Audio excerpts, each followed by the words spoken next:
धान तଳି प्रस्तुति ओडिशार मुख्य फसल धान खरीफ ऋतु में 36 लाख हेक्टर रे धान चाष करा जायଥାଏ।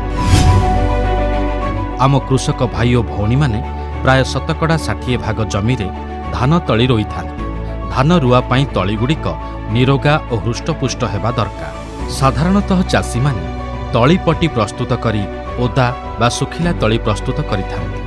जलसेचन सुविधा थिबा जागारे जून मासर द्वितीय सप्ताह मध्यरे तଳି घेरा प्रस्तुत कराजिबा उचित। 1.5 मीटर ओसार 2 इंच उच्चा और आवश्यकता अनुजाई लंबारे तଳି घेरा प्रस्तुत कराजाए। साधारणतः गोटिए एकर जमी रे धान तଳି रोइबाकू 10 डेसिमिल जमी को भल भाबरे गुंड चाष करी सेथिरे कंपोस्ट बा गोबर खत मिसाजाए। एही पद्धति रे तଳି प्रस्तुत पाई गोटिए एकर जमी पाई 20 केजी बिहन आवश्यक हुए। सुखिला तଳି घेरा पाई सुखिला बिहन पटीरे बुणी ता उपरे हालुका माटी और खत घोड़ाई दिया जाए। तଳି घेरारे प्रत्येक वर्गमीटर पाई 6 ग्राम जबक्षार जान 3 ग्राम फस्फरस और 3 ग्राम पोटास सार प्रयोग करा जाए। तଳି गजा हेबार 15 दिन पर जबक्षार जान और पोटास शीर्ष सार भाव प्रयोग करा जाइଥାଏ।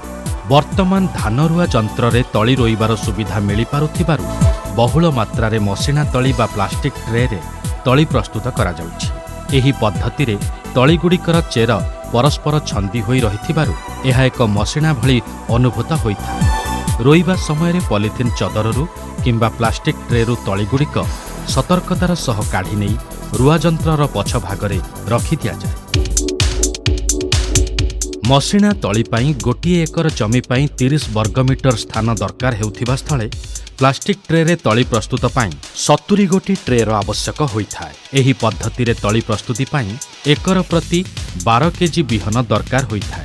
मसिना बा ट्रे रे तଳି प्रस्तुत करी तଳି रुआ यंत्र साहाय्य रे धान रोइले मूलिया कम लागंती। धाड़ी रे धान रुआ जाइथिबारु वायु आलोक और उत्ताप सठिक चलप्रचल हुए, जहाद्वारा घास बछा सहज हेबा सांगकू रोगपोक आक्रमण खूब कम होइଥାଏ।